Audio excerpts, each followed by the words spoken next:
ബൽറാം ഇന്നലെ ചെങ്കോട്ടയിലേക്ക് ആളുകൾക്ക് പ്രവേശനമില്ലായിരുന്നു. അതുകൊണ്ടാണ് 10,000-കണക്കിന് ആളുകൾ വന്നു പോകുന്ന ചാന്ദിനി ചൗക്കിനെ ഇവർ ലക്ഷ്യം വെച്ചത് എന്ന രീതിയിലുള്ള സൂചന വരുന്നുണ്ട്. ഇതിനെക്കുറിച്ച് എന്തെങ്കിലും വിവരം നമുക്ക് ലഭിച്ചോ? കൂടുതൽ അപ്ഡേറ്റ്സ് എന്താണ് ഡൽഹിയിൽ നിന്ന് ഇക്കാര്യത്തിൽ? SKN ഇന്നലെ ചെങ്കോട്ടയിലേക്ക് പ്രവേശനമില്ലായിരുന്നു. ASIയുടെ നിയന്ത്രണത്തിലുള്ള എല്ലാ ഇത്തരത്തിലുള്ള ഇടങ്ങളും തിങ്കളാഴ്ച അവധിയാണ്. അതുകൊണ്ട് തന്നെ അവധി ദിവസം തന്നെ ഈ സ്ഫോടനം ഉണ്ടായിരിക്കുന്നു എന്നുള്ളത് ഒരു തരത്തിൽ പറഞ്ഞാൽ അതിന്റെ ഒരു ആഘാതം കുറച്ചു എന്ന വിലയിരുത്തലാണ് ഏജൻസികൾക്ക് ഉൾപ്പെടെയുള്ളത്. അതേസമയം ഈ ഒരു സ്ഥലത്തിന്റെ പ്രത്യേകത എന്നുള്ളത് അത് ഈ ചെങ്കോട്ടയുണ്ട് തന്ത്രപ്രധാനമായ ഒരു ഇടമാണ്. അതിനോടൊപ്പം തന്നെ തൊട്ടടുത്താണ് ചാന്ദിനി ചൗക്ക് മാർക്കറ്റ്. ചാന്ദിനി ചൗക്ക് മാർക്കറ്റിലും ഈ ദിവസങ്ങളിൽ ഈ ചെങ്കോട്ട അവധിയാകുന്ന ദിവസങ്ങളിൽ ആൾത്തിരക്ക് കൂടാറുണ്ട്. മാർക്കറ്റിലേക്ക് എത്തുന്ന ആളുകളുടെ എണ്ണം വർദ്ധിക്കും. കാരണം ഈ കടകൾ അവധിയാകുന്ന ഘട്ടത്തിലാണ് വഴിയോര കച്ചവടക്കാരുടെ എണ്ണം കൂടുതലുണ്ടാകുന്നത്. അവരിൽ നിന്നും സ്ഥിരമായി ഇലക്ട്രോണിക് വസ്തുക്കൾ, മറ്റ് കരകൗശല വസ്തുക്കൾ ഉൾപ്പെടെയുള്ളവ വാങ്ങുന്നതിനായി ആളുകളും കൂടുതലായി എത്തുന്ന ഒരു സമയമാണ് ഈ ചെങ്കോട്ടയ്ക്ക് അവധിയുള്ള സമയം. അതുകൊണ്ട് തന്നെ ജനസാന്ദ്രത കൂടുതലായി ഈ സമയത്ത് ഈ മേഖലയിൽ ഉണ്ടാകും. പ്രത്യേകിച്ച് വൈകിട്ട് ഒരു 5 മണിക്ക് ശേഷമുള്ള സമയം എന്നുള്ളത് പരമാവധി ജനസാന്ദ്രതയുള്ള ഒരു സമയമാണ്. ഒപ്പം തന്നെയാണ് ഈ സ്ഫോടനം നടന്നതിന് ഏതാണ്ട് 50 മീറ്റർ മാത്രം അകലെയാണ്, ഈ സിഗ്നലിൽ നിന്നും 50 മീറ്റർ മാത്രം അകലെയാണ് 800 വർഷത്തോളം പഴക്കമുള്ള ഈ പ്രാചീന ശിവമന്ദിർ സ്ഥിതി ചെയ്യുന്നത്. തൊട്ടടുത്തായി ഈ ശിവമന്ദിറിന് തൊട്ടടുത്തായി ജൈന ക്ഷേത്രവും ഇവിടെ സ്ഥിതി ചെയ്യുന്നുണ്ട്.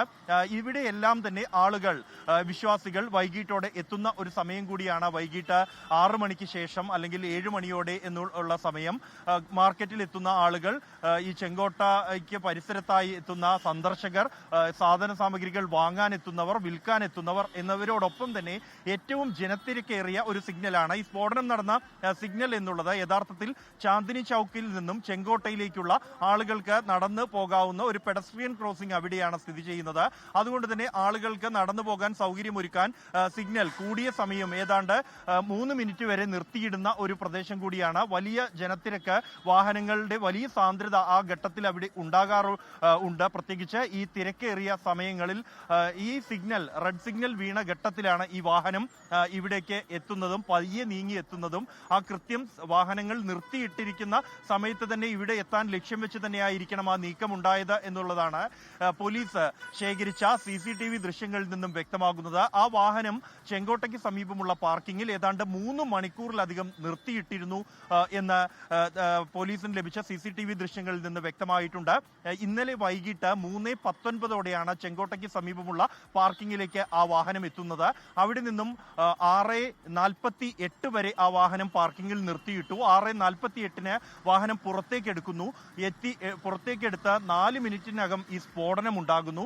അതായത് കൃത്യമായി റെഡ് സിഗ്നൽ അവിടെ വീഴുന്ന ഘട്ടത്തിൽ ആ സിഗ്നലിൽ എത്തണം എന്ന് ഉദ്ദേശിച്ച് തന്നെയാണ് വാഹനം പാർക്കിങ്ങിൽ നിന്ന് എടുത്ത് പയ്യെ സിഗ്നൽ റെഡ് ആകുന്നത് വരെ വാഹനം വളരെ പതുക്കെ ഓടിച്ച് വാഹനങ്ങൾ ഈ റെഡ് സിഗ്നൽ വീണതോടെ നിർത്തിയ ഘട്ടത്തിൽ അവിടെ എത്തി ഈ വാഹനം പൊട്ടിത്തെറിക്കുകയാണ് ഉണ്ടായിരിക്കുന്നത്.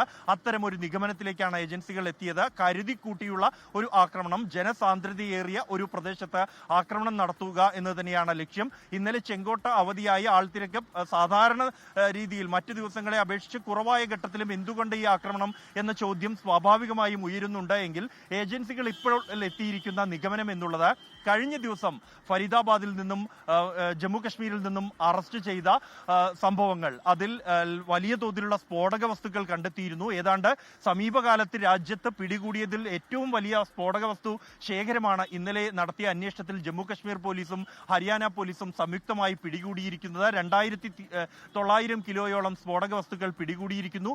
ആ സ്ഫോടനത്തിന് ആ സംഭവത്തിന് ഇന്നലെ നടന്ന സ്ഫോടനവുമായി ബന്ധമുണ്ട് എന്ന നിഗമനത്തിലേക്ക് എത്തുകയാണ്. കാരണം ഈ സ്ഫോടനത്തിൽ കൊല്ലപ്പെട്ടു അല്ലെങ്കിൽ ഈ സ്ഫോടനം നടത്തിയ വാഹനത്തിൽ ഉണ്ടായിരുന്നു എന്ന് കരുതിയിരിക്കുന്ന ഏജൻസികൾക്ക് നിലവിൽ സൂചന ലഭിച്ചിരിക്കുന്ന ആൾ ഉമർ മുഹമ്മദ് എന്ന ജെയ്ഷെ മുഹമ്മദ് ബന്ധമുള്ള വ്യക്തി, ഇയാൾ ഈ അറസ്റ്റിലായ ഡോക്ടർ മുസ്ലിമുമായും ഒപ്പം തന്നെ ആദിലുമായും അടുത്ത ബന്ധമുണ്ട് ഉണ്ട് എന്നുള്ള നിഗമനത്തിലാണ് ഏജൻസികൾ ഉള്ളത്. ഇവർ തമ്മിലുള്ള ആശയവിനിമയവുമായി ബന്ധപ്പെട്ട് ചില രേഖകൾ ഇവർക്ക് ലഭിച്ചിട്ടുണ്ട്. ആ വഴിക്ക് അന്വേഷണം മുന്നോട്ട് പോവുകയാണ്. ഈ കാർ സ്ഫോടനത്തിന് ഉപയോഗിച്ച കാറ് പലതവണ കൈമറിഞ്ഞാണ് ഒടുവിൽ ഈ ഉമറിന്റെ കൈവശം എത്തിയിരിക്കുന്നത്. താരിഖ് എന്ന ആളിൽ നിന്നാണ്. ഒരു നിമിഷം, നമ്മുടെ വാർത്താമുറിയിൽ ചില പുതിയ സൂചനകൾ എത്തിയിട്ടുണ്ടെന്ന് ഞാൻ മനസ്സിലാക്കുന്നു. വാർത്താമുറിയിൽ നിന്ന് ബി ദിലീപ് കുമാർ ചേരുകയാണ്. പറയൂ ദിലീപ്.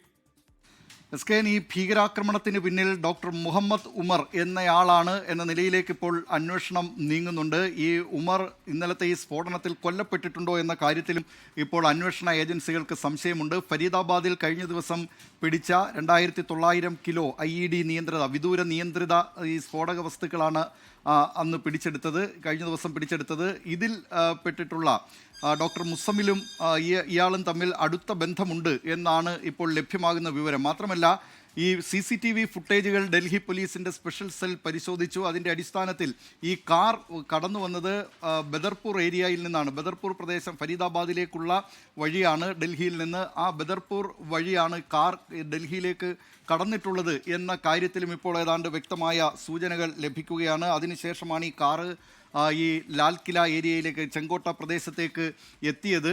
അതിൽ തന്നെ ഈ ഡ്രൈവറുടെ മുഖം ആദ്യം വളരെ വ്യക്തമായിരുന്നു. പിന്നീട് ഈ കാറ് നീങ്ങിയ പല സ്ഥലത്തു നിന്നായി CCTV ദൃശ്യങ്ങൾ ശേഖരിച്ചതിൽ ഈ കാർ ഡ്രൈവറിൻ്റെ മുഖം പിന്നീട് മാസ്ക് ധരിച്ച നിലയിലാണ് കണ്ടെത്തിയിട്ടുള്ളത്. ഇതിൽ ഈ സംഭവവുമായി ബന്ധപ്പെട്ട് അതിൽ ഏറ്റവും പ്രധാനപ്പെട്ട കാര്യം, ഏറ്റവും നിർണായകമായ കാര്യം, ഫരീദാബാദിൽ കഴിഞ്ഞ ദിവസം പിടിയിലായ ഈ വിദൂര നിയന്ത്രിത സ്ഫോടക വസ്തുക്കളുമായി പിടിയിലായ ആ സംഭവത്തിനും ഈ ഡൽഹി ചെങ്കോട്ടയിലെ ഈ സംഭവത്തിനും തമ്മിൽ പരസ്പര ബന്ധമുണ്ട് എന്ന നിലയിലേക്കാണ്. ഡോക്ടർ മുസമ്മിൽ പിടിയിലായതോടുകൂടി ഡോക്ടർ ഉമർ ഇതിൽ പരിഭ്രാന്തനാവുകയും തുടർന്ന് ഈ ഭീകരാക്രമണം ആസൂത്രണം ചെയ്യുകയുമായിരുന്നു എന്നാണ് ഇപ്പോൾ അന്വേഷണ ഏജൻസികൾക്ക് ലഭിക്കുന്ന വിവരം. താരിഖ് എന്ന ഒരാൾ കൂടി ഇതിൽ ഇയാളെ സഹായിച്ചിട്ടുണ്ട് എന്ന വിവരവും ലഭിക്കുന്നുണ്ട്. ഈ കാർ പലതവണ ഈ I-20 കാർ, വെള്ള കാറാണ്, അത് HR-26E, ഗുരുഗ്രാമാണ് ഈ 26. അത് ആ ഗുരുഗ്രാം രജിസ്ട്രേഷനിലുള്ള ഈ കാർ പലതവണ പല ആളുകൾക്കായി കൈമാറിയിട്ടുണ്ട്. പക്ഷേ ഈ കാർ കൈമാറ്റം ഒന്നും തന്നെ ഈ അവിടുത്തെ നമ്മുടെ മോട്ടോർ വെഹിക്കിൾ ഡിപ്പാർട്ട്മെൻറ്റിൻ്റെ രേഖകളിൽ ഈ കൈമാറ്റത്തിൻ്റെതായ ഇതില്ല. പക്ഷേ പല ഉടമകൾക്കായി കൈമാറിയിരുന്നു. അതിൽ ഒരാളാണ് ഇപ്പോൾ കസ്റ്റഡിയിലുള്ള ഓഖ്ല സ്വദേശിയായ ദേവേന്ദർ എന്നയാൾ. സൽമാൻ എന്നയാളുടെ പേരിലാണ് ഈ കാർ ഉണ്ടായിരുന്നത്. ഇത് പിന്നീട് പലതവണ കൈമാറി ഇതിനിടയിൽ തന്നെ ഫരീദാബാദിലെ സെക്ടർ 26-ലുള്ള ഒരു റോയൽ കാർസ് എന്ന് പറയുന്ന ആ സ്ഥലത്തും അവർക്കും ഈ കാറ് കൈമാറ്റം ചെയ്തിട്ടുള്ളതായി കണ്ടെത്തിയിട്ടുണ്ട്. പിന്നീടാണ് ഈ പുൽവാമ സ്വദേശിയായ താരിഖും അതിനുശേഷം ഡോക്ടർ ഉമറും ഈ കാറിൻ്റെ ഉടമസ്ഥരായി വരുന്നത്. ഏതായാലും ഇതുമായി ബന്ധപ്പെട്ട കാര്യങ്ങളെല്ലാം ഇപ്പോൾ അന്വേഷണ ഏജൻസികൾ വിശദമായി തന്നെ പരിശോധിച്ച് വരികയാണ്. ഏറ്റവും പ്രധാനപ്പെട്ട കാര്യം, കഴിഞ്ഞ ദിവസം ഫരീദാബാദിൽ, ഡൽഹി അതിർത്തിയാണ് ഫരീദാബാദ്, ഡൽഹി ഹരിയാന അതിർത്തി പ്രദേശമാണ് ഈ ഫരീദാബാദ് എന്ന സ്ഥലം. ആ ഫരീദാബാദിൽ കഴിഞ്ഞ ദിവസം ഒരു ഡോക്ടർ പിടിയിലാകുന്നു. 2900 കിലോ വിദൂര നിയന്ത്രിത സ്ഫോടക വസ്തുക്കളുമായാണ് ഈ ഡോക്ടർ മുസമ്മിൽ അവിടെ പിടിയിലാകുന്നത്.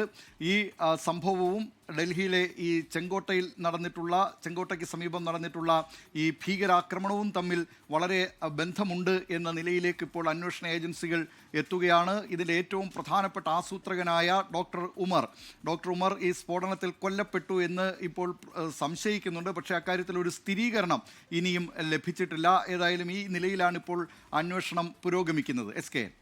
ലോകത്തെവിടെയായാലും ഏത് സമയത്തും 24 വാർത്തകളും ഓഗ്മെന്റഡ് റിയാലിറ്റി പാക്കേജുകളും എക്സ്പ്ലെയിനറുകളും വിശദമായി കാണാൻ ഞങ്ങളുടെ YouTube ചാനൽ നിങ്ങൾക്ക് സബ്സ്ക്രൈബ് ചെയ്യാം.